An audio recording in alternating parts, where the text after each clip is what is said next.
Good morning, Jefferson City. Happy Wednesday. We are halfway through the week and we have a packed show today. If you've spent like the last year hearing people randomly say the words data center and nodding like you totally knew what they were talking about, today is your lucky day. News Tribune reporter Matt McFarland is joining us to explain why everyone suddenly cares about data centers, what they actually are, and why they're becoming one of the biggest economic development conversations happening in Missouri.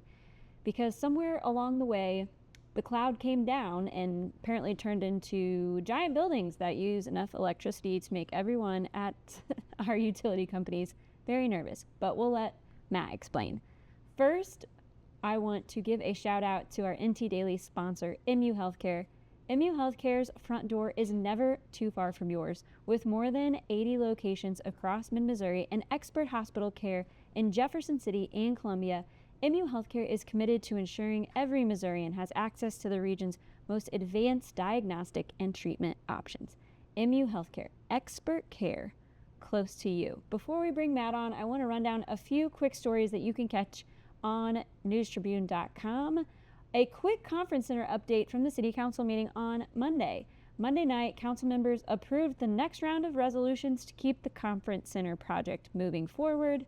Those resolutions include contracts tied to branding, construction planning, and the bond financing and work.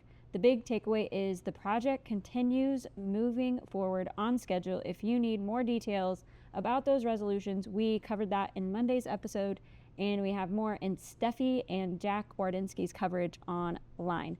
The next dates to watch: August 17th is the first reading of the ordinance approving project documents. 2 weeks later will be final council approval. And October 1st is the anticipated bond closing. So if you've been wondering what's next, those are the dates you need to circle.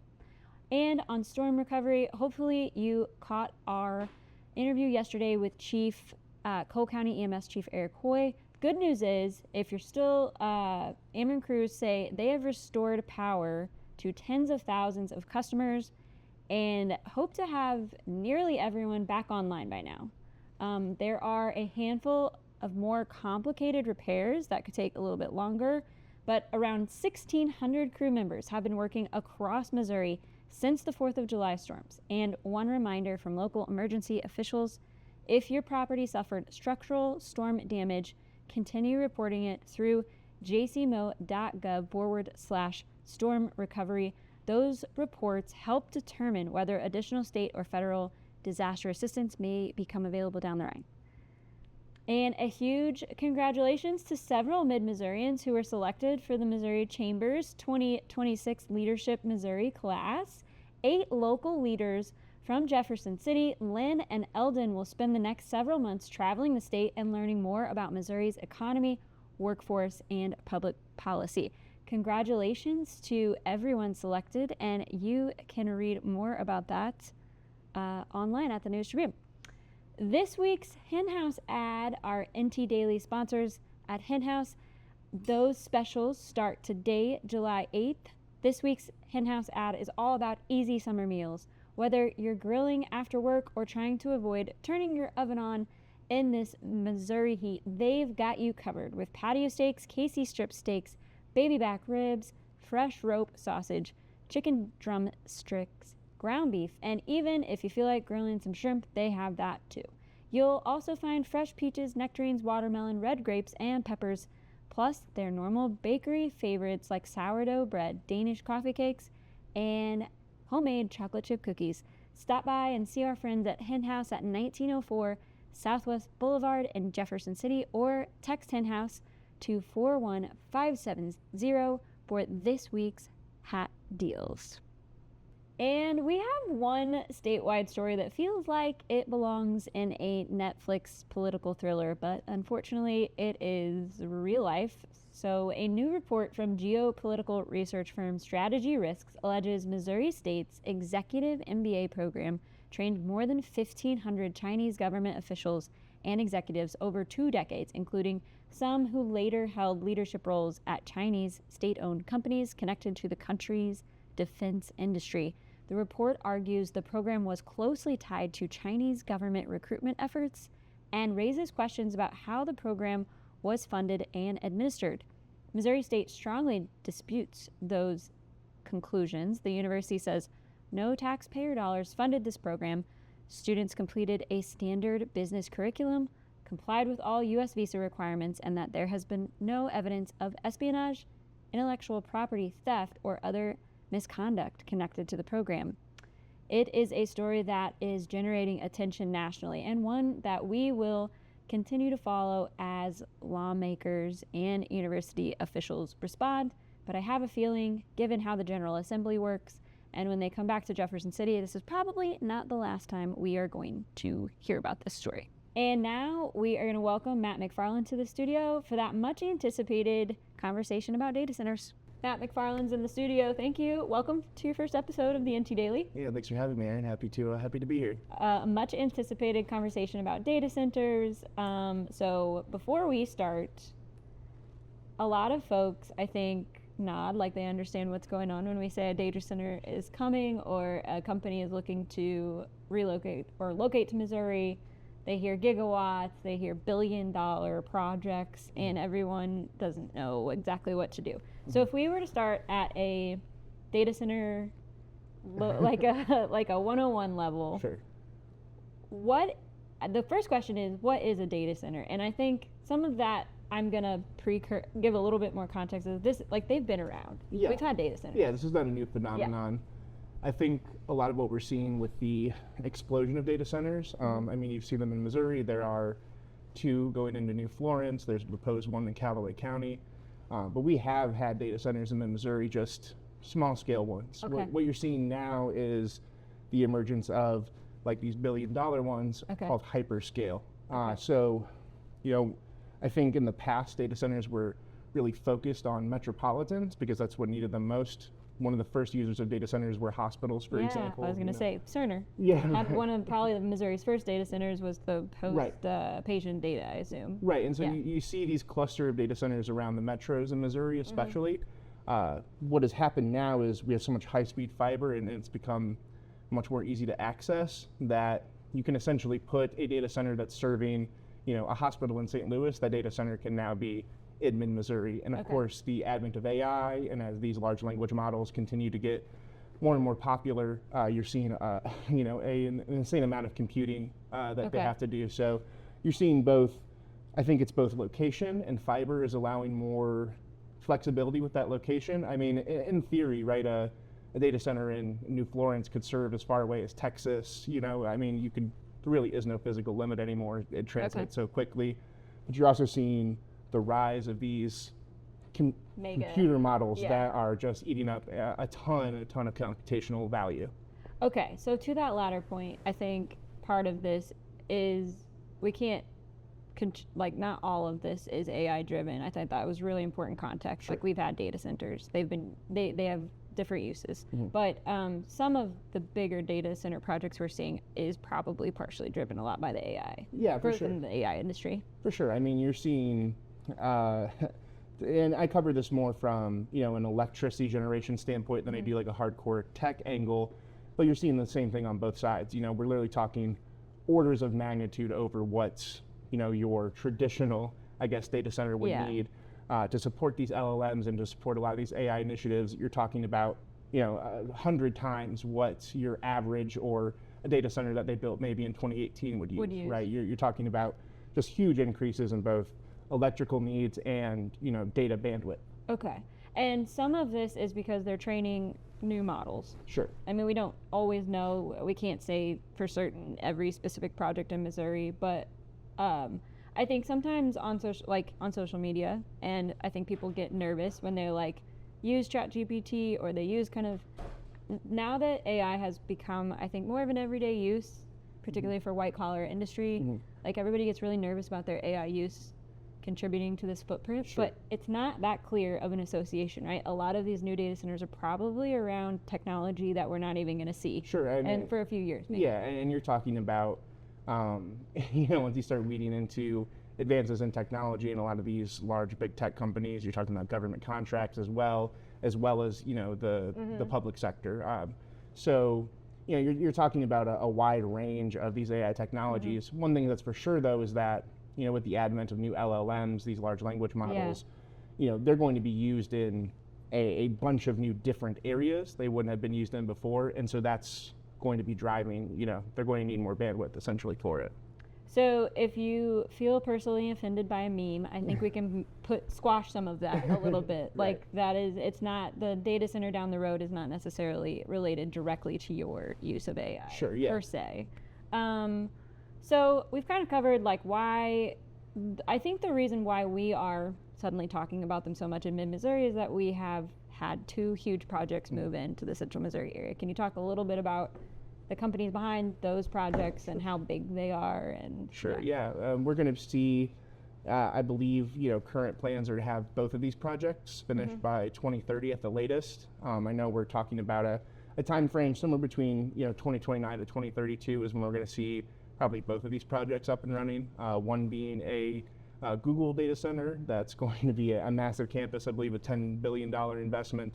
And then Amazon's is also going to be, in the billions of dollars. These are both going to be dozens of buildings, tons of, computational force here.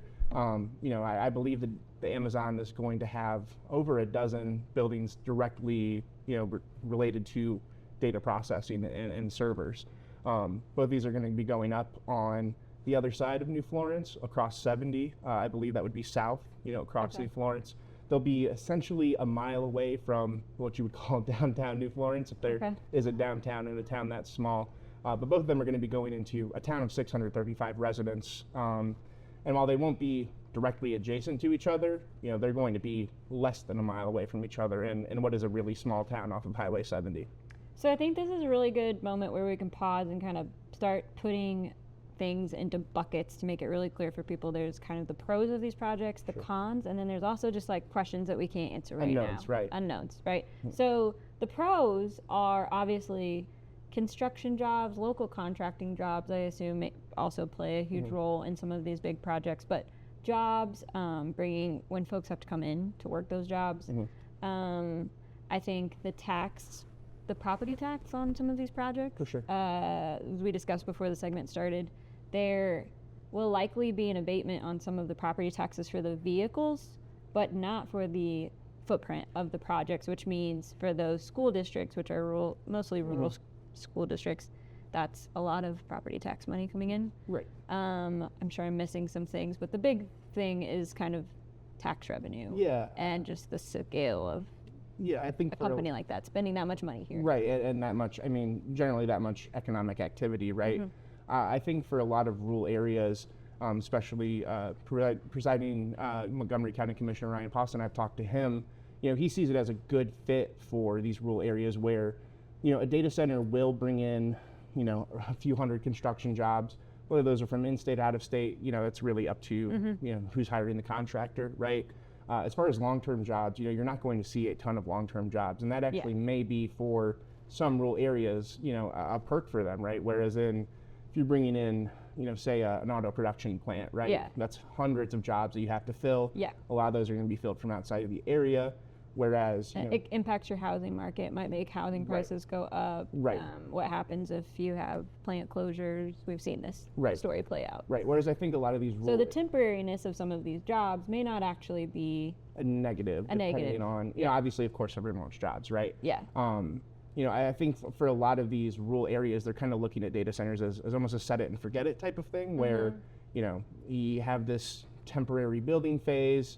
You have maybe 50 jobs that are being created for local, residents, and that's of course a good thing. But the real thing is going to be property taxes, like you said. Have the companies talked about what kind of philanthropic or other community investments they might make in the areas at some of these press conferences and ribbon cuttings you've been at? Is that part of the equation here? Yeah, for sure. Or it kind of goes in the unknown bucket, but we might assume that somebody like Google might do some work. I think from the outside looking in, a lot of these big tech companies have heard, of course there's a lot of resistance to these data centers, of course. I think a lot of them have heard some of these concerns, and whether that's good faith response to public concerns or PR, I guess, is going to be in an unknown bucket. A mix, probably. But there are, programs such as Google is committing to putting in more water into the water table than it takes out. That's according to a press release from the governor's office. There's also going to be, training of the Missouri workforce that Google and Amazon are both going to be offering to train folks on AI to, work towards, not replacing the entire workforce and bringing in new AI and data engineers, and just to give folks kind of that passing knowledge of AI as it becomes, kind of an undeniable part of the workforce, right? Right. Those are the things that Montgomery County Commissioner, those are the things that local government officials are weighing, I think, probably. For sure. So some of the drawbacks, we've talked a lot. You reported a lot. I think a huge concern has been energy use.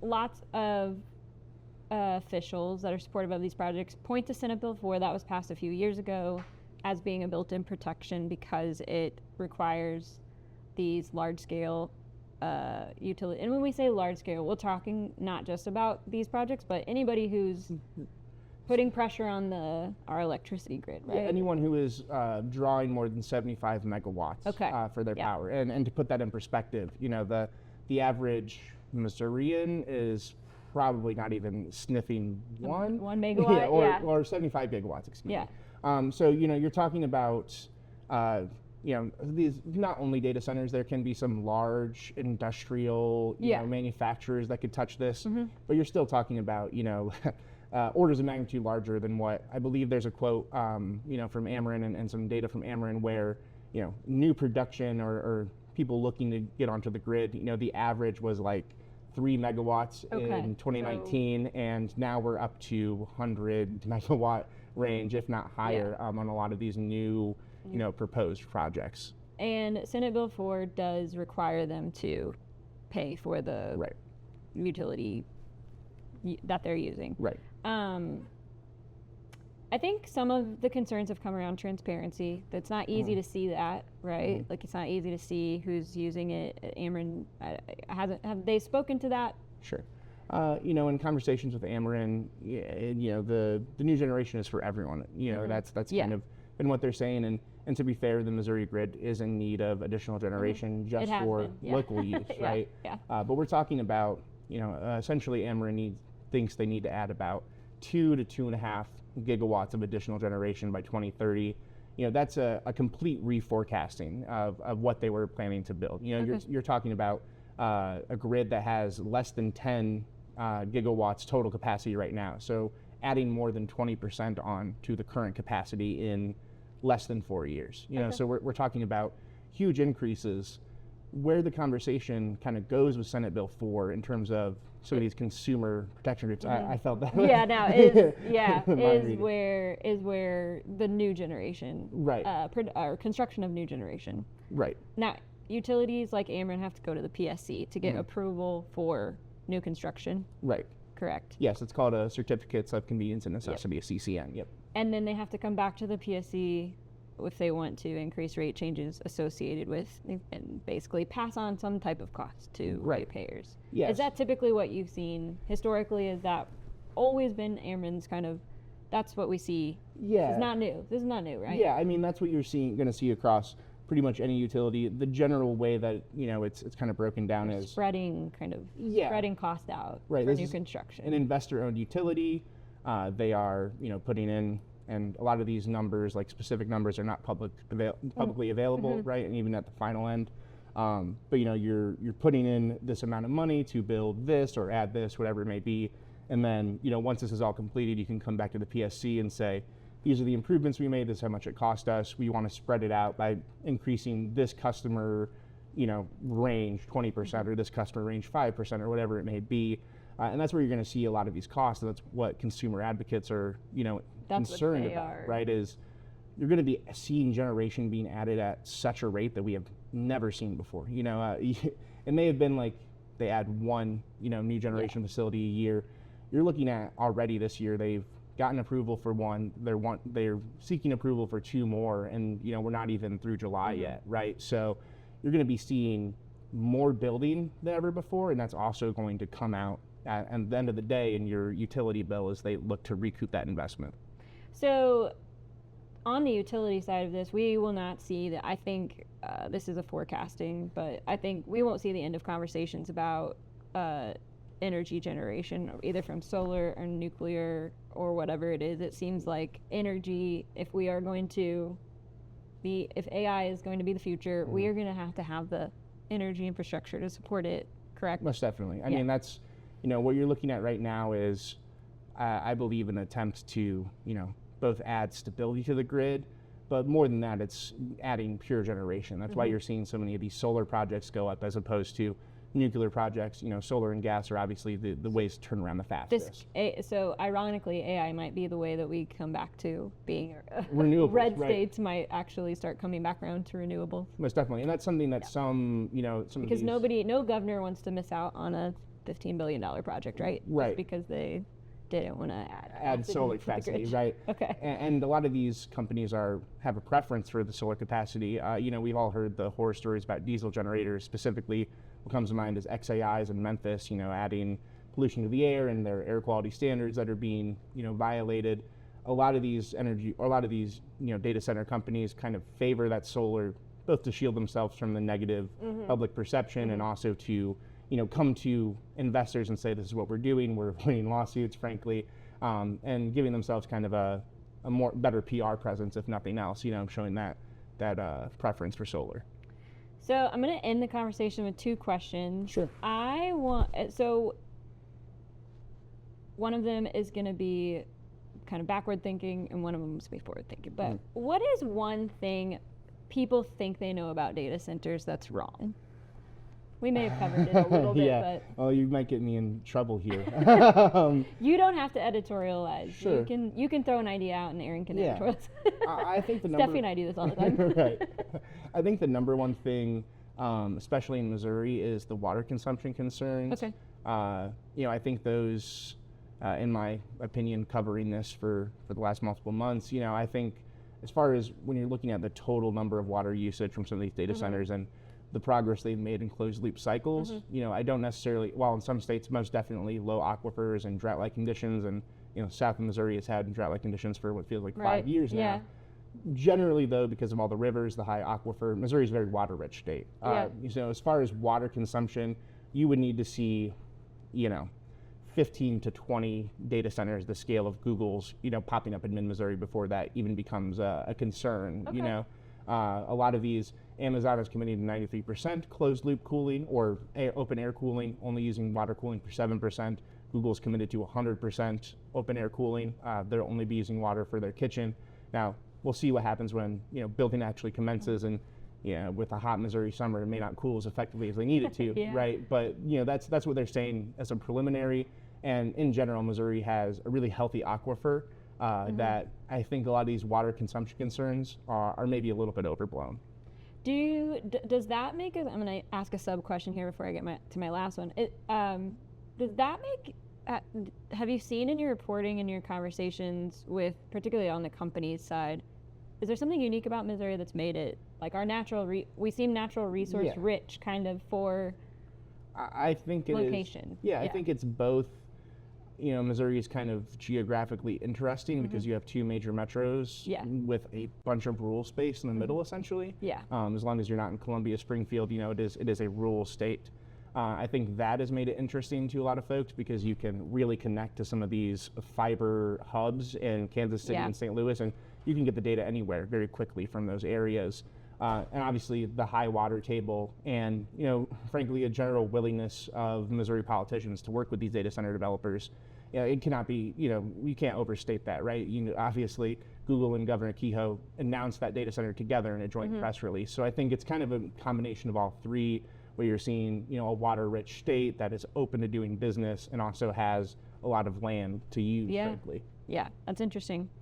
So my last question is forward thinking. If you had to tell our viewers, subscribers, and really this has become a statewide issue, not just a Central Missouri issue, but if you had to tell Missourians and our subscribers and viewers one thing to pay attention to over the next year within this debate, what do you think how's this all going to evolve? Sure. I think, one thing that's going to be really interesting is next legislative session. What kind of protections on the air we're going to see. I think that, a lot of politicians and statewide politicians have pointed to Senate Bill 4.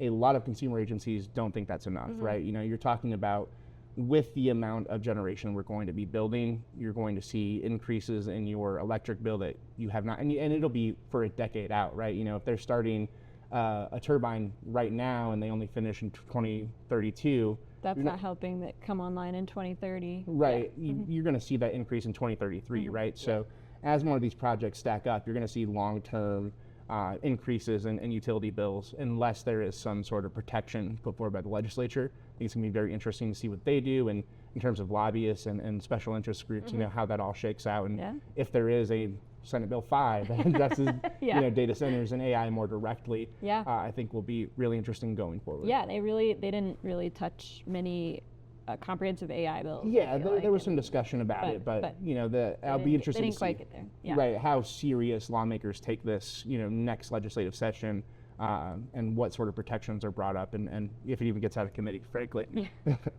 Well, thank you for joining me for your first segment. Thank This was you. awesome. I thought we covered a lot of ground in a short amount of time. So obviously for coverage of all of these issues, Matt has been on it for the News Tribune, and you can follow him on social media and keep up to date at News Tribune socials and at newstribune.com.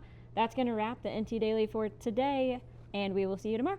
Awesome. And that's it for today's NT Daily. As always, if there's something happening in your neighborhood that you want us to know about, reach out. Have a good Wednesday, and we will see you again tomorrow morning.